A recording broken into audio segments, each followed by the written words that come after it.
기독교 신앙에서 십자가는 매우 소중한 상징적인 의미가 있습니다. 십자가 자체에 능력이 있는 것이 아니라 십자가를 지신 예수 그리스도의 의미가 있고 그 이름의 의미가 있습니다.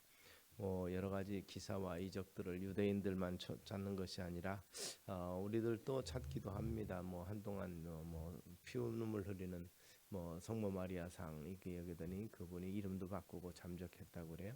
이 사이비들이 추구하는 것이 표적이죠. 그런 부분에서 이 십자가는 상징적인 의미를 받아들여야 되는데 이 십자가 가지고 다른 여러 가지 이단들은 장난을 치기도 하고 사이비들은 여러 가지 미혹하는 일들도 있음을 생각해 봅니다. 사실 십자가는 고난과 순종을 상징하는 것으로서 우리 그리스도의 사랑을 받고 있습니다. 그러나 고대 사회에서 십자가는 아주 가장 잔인한 형벌 중에 하나였고 저주받은 것으로 인식이 됐습니다. 그 당시 헬라나 로마 사회에서는 이 거의 내란과 이런 그 살인 이런 것들로서 흉악한 범죄를 처벌하는 그 징계의 수단으로서, 그리고 그 십자가는 죽음 이후에도 계속해서 예수님 같은 경우는 유대적인 관습에 따라서 십자가에서 이 안식일이기 때문에 내려졌지만 이 사실은 길럭이나 도시 외곽에 십자가성을 당한 시신을 그대로 두어서 많은 사람들에게 본보기를 보이는 것이 십자가의 이 형입니다. 그런 면에서 보면 살아서 고통이기도 하고 또 죽을 때까지 고통을 받는 고통의 형이기도 하지만 죽어서까지라도 지극히 모욕적인 것이 바로 십자가형이라고 볼 수 있습니다. 그래서 로마 시민들에게 있어서 십자가는 부정한 것입니다. 그래서 이 도시 입구에 십자가가 세워진 것들, 이런 것들을 보면 사람들이 오히려 돌아서 지나가는, 거기를 지나가지 아니하는, 그러니까 우리 동양적 관점에서 보면 부정타는 것으로 생각하고 아이들이 지나갈 때는 눈을 가리고 지나갈 만큼 이런 이 흠모와 숭보의 대상이 될 수 없는 그러한 것인데도 불구하고 십자가가 로마에 있어서 흠모와 십자가의 모습이 된다는 것은 이해할 수 없는 것이지만, 이 기독교가 로마에 의해서 공인이 되고 또 국교화되고 난 다음에는 재밌는 것은 이 헬라 문화권에 있었던 모든 곳곳에서 로마의 다스리는 곳에서 신전들이 생깁니다. 이 로마의 신들이죠. 다양한 주피터를 비롯해서 12주신과 기타 다른 신들에 대한 신전들이 많이 생겼었는데, 기독교가 공인되면서 그 신전, 특별히 유명한 파르테논 신전이라고 하는 아테네에 있는 아테네의 주신인 그 파르테논 신전의 석상, 석주 기둥에 이 무너진 것에서 복원을 하다 보니까 고민이 생겼다고 그래요. 그 성지순례를 보면 알겠는데 요즘에 그 파르테논 신전을 복원하는 작업이 지금도 계속되고 있습니다. 그래서 그 옛날 그 신전을 지었던 대리석 기둥, 이 아이보리 상아색 대리석 기둥을 원래 그곳에서 나지 않는데 그 산지에 가서 다시 정밀하게 동일한 이 사이즈로 깎아서 세우기를 하는데, 문제는 그 무너진 것을 복원시키는데 그것을 언제 걸로 복원시키느냐. 이 사람들은 결국 아테네 신전으로 복원시키기로 결정을 내렸습니다. 그러다 보니까 이 석주를 세우고 그리고 깨진 부분을 다시 그 대리석으로 보완을 하려고 하다 보니까, 문제는 이 없어진 부분을 보완하는 건 괜찮은데 나머지 남은 부분들에 십자가가 새겨져 있다는 사실입니다. 왜냐하면 이것이 아테네 신전이 로마가 기독교화되면서 십자가를 그 아테네 신전을 드러내고 그것을 예배당화시켰기 때문에, 그래서 그곳에서 예배드려지는 곳에서 성도들이나 이런 사람들이 거기에 대리석에다가 십자가를 그려놓은 것입니다. 그러니까 그것이 이제 이슬람이 쳐들어오면서 다시 한번 무너지고 그런 여러 가지 복잡한 과정을 걸으면서 사실상 몇 개 기둥만 남겨놓고는 다 무너졌던 것을 다시 복원시키려고 그러는데, 남아있는 기둥들을 세워가지고 다시 하려다 보니까 이게 그리스 신전인데 거기에 십자가가 그려져 있으니까 이 사람들이 고민을 하는 거죠. 그래서 그러면서도 아주 대표적으로 큰 것 아니면은 잘 눈에 띄지 않는 것은 그대로 보존하기로, 이것이 유물이니까 보존하기로 결정을 내렸다고 합니다. 그래서 새롭게 그래서 좀 아주 대표적으로 험한 거라든지 십자가가 눈에 띄게 있는 앞에 있는 주 기둥들에서는 다시 새로이 제작을 하고 안으로 겹으로 들어가는 부분에 있었던 부분은 그대로 보존하기로 했다는 이런 기록을 보면서 참 아이러니합니다. 결국 이 그리스 신전에 십자가가 새겨질 것을 그 사람들은 상상하지도 못했지만 로마가 결국 기독교화되면서 그런 일들이 이 흠모와 숭배의 상징이 된 것이죠. 그리고 또 유대 사회에서도 이 교수형을 받은 사람은 백성들로부터 추방되거나 저주받은 것으로 간주된 데다가 십자가에 달려 있는 그러한 것은 정말 하나님으로부터 저주받은 것이라 그래서 사실 이 하나님이 여호와의 보낸 자가 십자가에 달린 것 자체가 그들을 이해할 수 없는 그런 부분입니다. 종료주일은 그런 면에서 하나님의 종으로서 메시아로 오신 분을 열렬히 환영하는 왕을 모시는 그러한 행사 중에 하나였던 것을 볼 수가 있습니다. 그런 것들을 기억하고 기념하는데 사실은 백성들은 알지 못하는 상황이었습니다. 그들이 호산나하고 소리질렀던 예수님이 결국 그들이 원하는 바 이 백마의 기사처럼 로마를 물리치고 왕으로 등극하지 아니한 사건으로 인해서 배신감을 느끼고 그들은 환영하던 그 입술로 그리고 자기들의 겉옷을 깔았고 종려나무 거지를 꺾었던 그 손으로 예수님을 십자가에 못 박으라 하고 조롱하고 손가락질하는 그러한 군중으로 바뀌었던 것을 볼 수가 있습니다. 예수님 입장에서 보면 그 십자가를 위해서 입성하는 예루살렘의 세 번째 마지막 입성이 사실 어떤 마음이었을까를 생각해 봅니다. 백성들은 열렬히 환영하고 나귀 새끼를 타고 들어가시면서 영적인 의미를 아는 우리들은 그것이 정말 진짜 왕의 행진이다라고 우리는 인식을 하고 있지만 그 당시 백성들은 오해를 하고 있었고 제자들까지도 바로 백성들의 그러한 이 환영과 이런 걸 보면서 정말 예수님께서 왕으로 등극하시는가 하는 기대감을 가지고 들어오는 상황인데 예수님은 결국 예루살렘은 십자가를 향해서 가는 한 걸음 한 걸음 고통의 고난의 길이었음을 생각해 봅니다. 환호하는 백성들의 결말을 이미 알고 계신 그분의 마음은 참 답답하고 힘들었을 것이라는 생각을 해봅니다. 그럼에도 불구하고 주님은 그 길을 지시기로 작정을 하셨고 결단을 하셨던 것을 볼 수가 있습니다.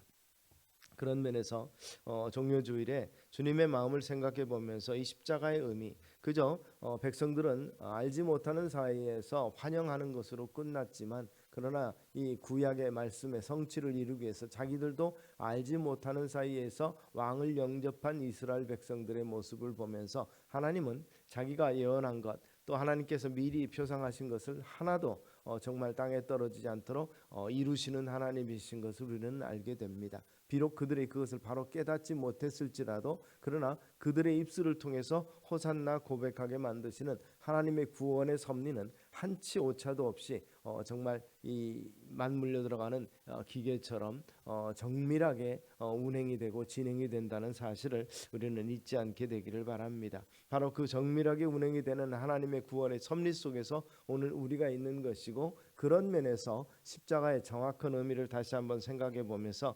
종료주의를 보낼 수 있게 되기를 바랍니다. 주님의 마음을 생각해 보면서 우리가 이 십자가를 바라볼 때 십자가는 저주와 수치의 표상이 아니라 만물을 새롭게 하시는 이 종말적인 사건이라는 것이죠. 결국 예수님께서 십자가를 지시기 위해서 예루살렘으로 들어온 그 사건이 결국 이 인생의 모든 것을 바꾸는 사건입니다. 죄와 허물로 죽었던 인간들을 살리는 역사적인 사건, 종말적인 사건이 되는 것이죠. 종말은 개인적인 종말이 있지만 그러나 온 우주적인 종말이 있을 것입니다. 그러나 그 온 우주적인 종말이 오기 전에 바로 개인적인 종말이 아닌 영생으로 바뀌는 그러한 놀라운 이 전환점이 된다는 사실이죠.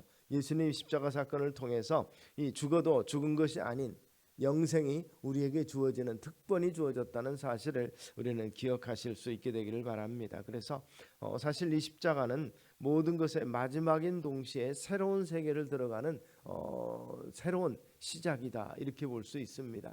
그동안에는 어떻습니까? 이 하나님의 용납과 용서와 이런 것들을 일시적으로 제사 드림으로 말미암아서 그때그때 매 제사가 또 1년에 한 번씩 속죄일에 모든 이들의 죄를 위해서 속죄 양이 필요했지만 단번에 드려진 이 속죄의 의미의 제사가 결국 이제는 더 이상 이 제사의 의미가 없고 성전 예배, 성전 제사의 의미가 없는 것으로 바뀌는 완성된 구원의 시작이라고 볼 수 있는 것입니다. 그래서 십자가가 모든 것의 마지막이라는 의미는 십자가가 심판의 의미를 지고 있다는 것이죠. 그래서 십자가를 영접하고 받아들이는 자는 영생이고 그렇지 않으면 멸망이라는 사실을 분명하게 선포하는 것이죠. 그 이전까지는 그런 부분이 없었습니다.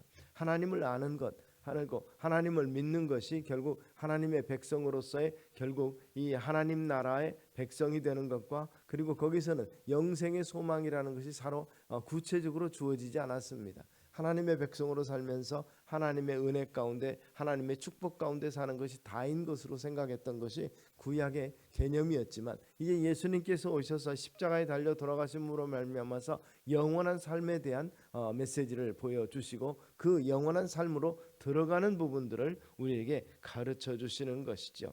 그런 면에서 하나님께서 그동안에 아담과 하와로 말미암았던 모든 원죄를 용서하시는 시간이 되는 것이죠. 용서를 위해서 하나하나 선지자들을 통하고 예언자들을 통해서 준비되어 온 것들을 완성시키는, 그래서 구약의 마지막 선지자였던 세례 요한의 그 예언을 통해서 바로 메시아가 오셨음을 분명히 선포하고 그 메시아의 죽음을 통해서 죄 화물로 죽었던 우리가 다시 살아나는 역사를 일으키는, 그래서 새로운 전환점으로서의 십자가가 우리에게 주어진 것이고 그 십자가가 은혜가 되기 때문에 이것을 우리가 십자가를 기억하고 기념하게 되는 것이죠. 그러나 실제 핵심은 어디에 있습니까? 십자가를 진 것으로 만약에 끝났다면, 죽음의 권세가 깨뜨려지지 아니하고 죽음으로 끝났다면 우리에게는 소망이 없습니다.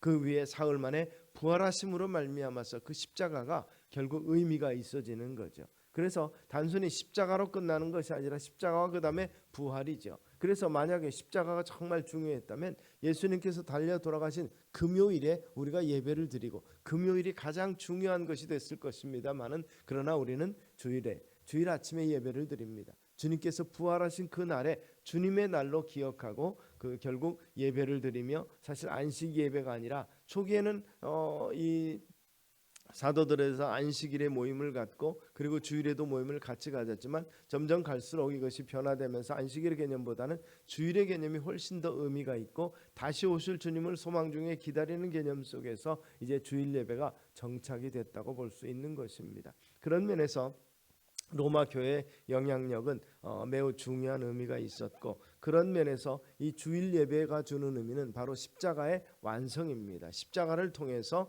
구원의 완성된 것은 바로 이 부활이라는 그런 의미가 있어서 십자가는 새로운 세계로의 변화의 시작이라고 볼 수 있고, 부활은 과정 속에서의 이 이론적인, 어떻게 보면 원리적인 완성이고, 마지막에 주님께서 오실 때에 최종적인 백보자의 심판이 있을 때 모든 것이 구원이 완성될 것이라는 것을, 성경이 약속하신 것을 이제 하나하나 이루어 가시는 과정 가운데 있다는 사실을 우리가 믿으시기를 바랍니다. 그래서 우리는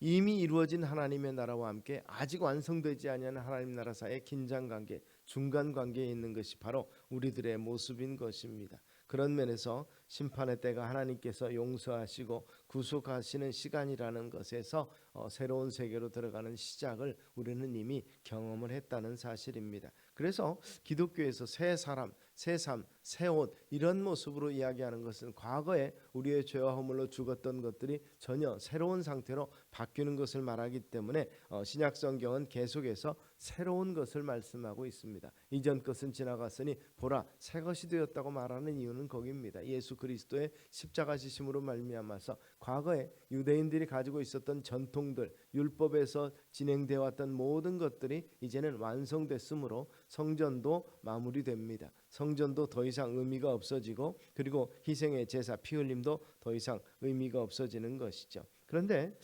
새 삶 그리고 새 세상은 인간의 지혜와 노력으로 될 수 없다는 사실을 성경은 또한 분명히 말하고 있습니다. 바로 유일한 길로서 예수 그리스도의 이름, 그분을 믿는 것만이 바로 이러한 새로운 세계로의 초청이 완성이 된다는 것이죠. 그분 외에는 다른 방법이 없다는 사실을 성경은 분명히 선포하고 있는데, 인간적인 욕심들은 그 외에 다른 길은 없나 연구하고 찾아보고 있는 것들이 바로 이방의 종교들이고 철학과 사상들이라고 볼 수 있는 것입니다. 본문은 헬라인들은 지혜를 구한다, 유대인들은 표적을 구하는데, 하나님의 사람으로 온 사람이라면 표적이 있을 것 아니냐라고 말하는데, 사실 공생의 기간 동안 예수님께서 보여주신 표적, 병자를 고친 것은 둘째치고라도 죽은 자를 살린 그 생명의 주인이시라는 사실을 분명하게 보여주셨는데도 그들은 보고 싶은 것만 보고 듣고 싶은 것만 듣고 또 믿고 싶은 것만 믿었던 것이 그들의 모습이었던 것을 볼 수 있습니다. 기사와 이적을 통해서 먹을 것을 공급하는 오병이어의 기적을 통해서 왕으로 오신 주님을 영접했고, 그리고 죽은 자를 살리는 생명의 주인 되심을 인해서 왕으로 영접하고, 그 정도 권세면 로마를 물리치고도 남음이 있을 것이라는 그러한 소망 가운데 주님을 영접했지만, 주님은 십자가의 죽음, 그들이 바라볼 때 허망한 죽음을 당하고 맙니다. 그것으로 인해서 실망하고 낙담하고 좌절하는 이스라엘의 모습이 있었습니다마는, 그들이 실망하고 좌절하기 전에 그들은 큰 잘못을 저질렀죠. 그게 뭡니까? 환영하던 그 입술과 그리고 손을 들어서 우러르던 그것을 손가락질로 변하고 저주로 변해서 내가 정말 하나님의 아들이면 십자가에서 내려오라고 조롱하는 그러한 것으로, 또 빌라도를 향해서는 십자가에 못 박으라는 외침으로 바뀌었던 것을 볼 수 있습니다. 결국 피조물인 인간이 창조주이신 하나님을 십자가에 못 박고 형벌을 가하는 그러한 이 엄청난 반역을 저지른 것이죠. 바로 이것이 사실상 종려주일에 그들은 기뻐하고 즐거워했지만, 그러나 실제적으로 십자가를 향해서 가는 주님에게서는 많은 고난의 시간이고 고통의 순간이었음을 우리는 생각해 보는 것이죠. 결국 하나님께서는 우리 인간을 포함한 전 피조 세계를 새롭게 하시는 새로운 소망의 계획을 가지고 계셨었고, 그 계획은 바로 이 갈보리 언덕 위에서 지신 그 십자가로 말미암았다는 것입니다. 그래서 그 십자가는 그것을 깊이 묵상하는 사람들에게는 무한한 소망, 그리고 위로와 감사와 용기를 주지만, 그러나 누구든지 눈물과 슬픔과 한숨과 고통이 있는 이 세상에서 그 십자가를 바라보지 아니할 때는 거기에 그 고통에 머물러 있을 수밖에 없지만, 그러나 좌절과 피곤에 지쳐 있을 때 십자가를 바라보면 주님께서 이미 새로운 일을 시작하셨다는 소망의 메시지와 함께 그 좌절의 자리에서 일어나게 될 줄로 믿으시기를 바랍니다. 눈앞에 보이는 현실이 마지막이 아니라는 사실, 그리고 죄와 허물로 죽었던 우리가 다시 살아나게 된다는 사실이 십자가를 통해서 확신으로 주어지게 되기를 주의 이름으로 축원합니다. 또 이 십자가 사건은 개인적으로도 이 같은 변화가 있어서 좌절에서 소망으로, 그리고 절망에서 희망으로 바뀌는 그러한 삶의 전환점이 되기도 하지만, 또 한편으로 이 공동체적인 시간을 생각을 할 때 이 우주적인 사건이라는 것이죠. 전 우주가 어떻습니까? 모든 피조물이 해방을 이야기하고 있고 전 우주가 바뀌는데, 완성될 때는 성경은 그렇게 약속합니다. 새 하늘과 새 땅을 약속하고 있습니다. 우리는 사실 이 환경을 보존하기 위해서 무한한 노력을 하죠. 멸종될 식물들과 동물들과 이런 것들을 이제는 인식을 하고 있고 보호하고 보존해야 된다라고 생각하면서 참 많은 노력을 하지만, 그러나 노력하면서도 점점 사라져가는 것, 또 물질 문명이 발달하면서 그 피해로 인해서 없어지는 것들이 참 많죠. 이런 부분에서 안타까움이 있지만, 그러나 그것 때문에 모든 것을 버려두는, 그래서 모든 것을 결국 포기하는 그러한 환경론자들의 주장에 우리는 100% 동감을 할 수가 없는 것이, 이 세상은 어떻습니까? 주님께서 새로운 세상을 만드시겠다고, 새로운 창조를 하시겠다고 하셨기 때문에 그런 면에서 우리는 아쉬움을 가질 게 없다는 생각을 해봅니다. 물론 우리가 하나님이 허락하신 것을 잘 보존하면서 이것을 누려야 될 것, 우리만 누리는 것이 아니라 주님이 오실 때까지 후손들에게 누릴 수 있도록 보존할 것을 중요하지만, 우리가 한 가지 아쉽지만 놓쳤던 것, 아쉽지만 보내버렸던 것이 이미 있었던 것을 생각해 봅니다. 그게 뭡니까? 에덴 동산 아닙니까? 에덴 동산은 최초로 만들어진, 어떻게 보면 낙원으로서 더 이상 이 흠이 없는 완벽한 곳이었습니다. 그곳은 이미 우리는 상실을 했습니다. 우리의 죄와 허물로 인해서 상실했고, 두 번째로 새롭게 창조된 이 창조된 과정 속에서 이것이 다시 또 새하늘과 새 땅으로 새롭게 우주적으로 새롭게 될 것이라는 이미 약속의 말씀이 있다는 것을 생각해 보면, 그것 때문에 우리가 목숨 걸 일은 아니라는 것입니다. 한 영혼이 천하보다 귀하다는 것은 바로 비유적으로 하는 것도 있지만, 그러니까 우리가 이 주어지는 이 땅, 이 우주, 이것 모든 것이 다 하나님께서 우리에게 허락하신 것이라는 것입니다. 우리를 위해서 천지 만물을 창조하셨고 하나님 스스로를 위한 것이지만, 그러나 자기 백성을 위하고 자기 백성들의 살 길을 마련해 놓기 위해서 천지 만물을 창조하신 그분께서 그분과 함께할 그 미래를 바라보면서 새 하늘과 새 땅을 준비하고 예비하고 계시다는 사실을 우리는 인식하실 수 있게 되기 바랍니다. 그래서 이 십자가의 사건은 그냥 단순히 개인적인 종말, 구원으로 끝나는 것이 아니라 전 우주의 새 출발이라고도 볼 수 있는 것이고, 그것의 시작이고 이것이 완성을 향해서 나아가고 있다는 사실을 우리는 기억하시기를 바랍니다. 그래서 바울은 로마서를 통해서 피조물이 다 이제까지 함께 탄식하며 함께 고통을 겪고 있는 것을 우리가 아느니라. 그 고통 가운데서 이제 구원의 완성을 통해서 그들도 자유롭게 해방이 되는 거죠. 에덴 동산에서의 이 아담과 하와의 범죄로 말미암아서 그들도 같이 저주를 받았습니다. 가시와 엉겅퀴와 돌밭과 이런 것들이 자기들도 이 결국 고통 가운데 있다는 것을 성경은 말하고 있습니다. 만약에 모든 것이 죽음으로 끝나는 것이라면 이 세상에 소망이 있겠습니까?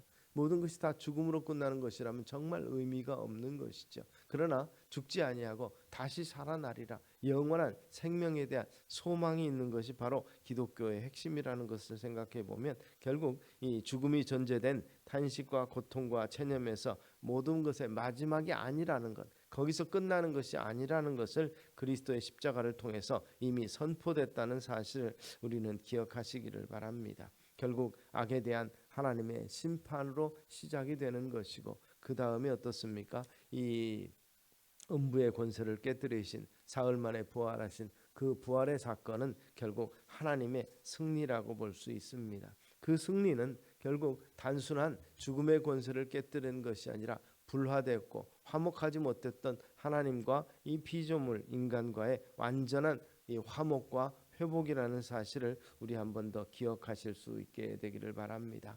예수님께서 십자가에 달려 들어가실 때 엘리 엘리 라마 사박다니, 이 아람어로서 외친 것은 하나님 어찌하여 나를 버리셨나이까 하는 그러한 외침이 있었습니다. 진짜 하나님이 버리셨습니까? 완벽하게 버리셨습니다. 그래서 예수님은 육체까지라도 영혼까지라도 죽음의 권세 아래 놓이게 됐던 것입니다. 그런데 왜 버리셨습니까? 예수님의 개인의 허물과 죄로 죽은 것이 아니죠. 인류의 모든 죄를 대신해서 예수님의 불의됨이 아니라 만물을 새롭게 하시는 하나님의 계획에 의해서 예수님은 완전히 버려졌고, 그리고 나서 다시 새롭게 정말 부활하신 것을 우리는 생각해 봅니다. 결국 십자가는 악에 대한 하나님의 완전한 심판, 죄와 공존할 수 없는 하나님의 공의로움 때문에 사랑하는 아들을 완전하게 버리신 것이고, 예수님께서 달려 돌아가실 때 해와 달이 그 빛을 잃은, 그래서 대낮이 어두워졌던 사건은 우리는 그렇게 해석을 합니다. 하나님이 잠시 그 사랑하는 아들의 죽음을 감당할 수 없어서 외면하신 것이라,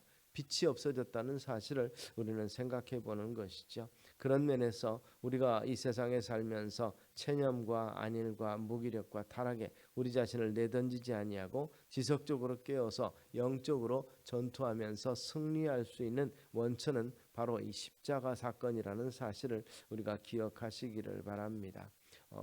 이 현재의 죄된 삶을 포기하고 새로운 시작을 위해서 주어진 것이 바로 이 십자가라는 것을 우리가 늘 인식할 수 있게 되기를 바랍니다. 그래서 말씀드린 것처럼 이 십자가를 통해서 완전한 화해가 이루어지는 것이죠. 그래서 이 바울은 에베소서를 통해서 우리에게 그렇게 선포를 합니다. 이제는 전에 멀리 있던 너희가 그리스도 예수의 피로 가까워졌느니라. 그는 우리의 화평이신지라 둘로 하나를 만드사 원수된 것 곧 중간에 막힌 담을 자기 육체로 하시고 또 십자가로 이 둘을 한 몸으로 하나님과 화목하게 하려 하심이라. 원수된 것을 십자가로 소멸하셨다, 이렇게 말하고 있습니다. 십자가는 우리 인간과 이 주인 되시는 하나님의 새로운 화해의 장을 열도록 하는 길을 열어놓았고, 하나님과의 화해의 삶은 이 세상에서 인간이 가질 수 있는 완벽한 삶의 회복입니다. 에덴 동산에서 처음 창조할 때 그 모든 것, 온전한 것, 하나님의 형상을 완전히 회복하는 축복의 길이라는 사실, 그런 면에서 이것이 가장 기본이라는 사실을 우리가 인식할 수 있게 되기를 바랍니다. 십자가의 도가 멸망하는 자들에게는 미련한 것이라 분명히 선포되었고, 그러나 구원받는 우리에게는 하나님의 능력이 되는 것입니다. 이 십자가의 길, 그 하나님의 능력의 길을 가기 위해서 예루살렘에 입성하셨던 것을 우리는 바로 왕의 입성이라 표현하고 있고, 호산나, 이것이 성취되었다고 우리는 믿고 있습니다. 바로 그 백성들이 아직 정확하게 의미를 알지 못하고 호산나 우리를 구원하소서 하는 그 음성을 우리는 실감하면서 지금 외치고 있습니다. 호산나 다윗의 자손이여 우리를 구원하소서가 아니라 우리를 구원하셨도다라고 우리가 담대하게 선포하는 역사가 오늘 우리 속에서 이루어지게 되기를 주의 이름으로 축원합니다. 기도하겠습니다. 사랑과 은혜가 많으신 아버지 하나님, 십자가의 죽음을 앞두고 예루살렘을 입성하시는 이 예수님을 바라보는 백성들의 외침이 오늘 우리에게는 새로운 외침이 되기를 소망합니다. 그들은 의미를 알지 못하고 부르짖었지만 오늘 우리는 그 분명한 의미를 알고 감사와 기쁨과 소망으로 호산나를 외칠 수 있고, 우리의 왕이신 예수 주님을 바로 찬양할 수 있는 우리 되게 하옵소서. 우리의 좌절 가운데서 새로운 소망을 주시는 하나님의 계획과 새로운 세계를 여시는 그 하나님의 뜻을 바라보면서 함께 기뻐하며 감사할 수 있고 영광 돌리는 우리 되기를 소원하옵고 예수님 이름으로 기도드리옵나이다. 아멘. 다 같이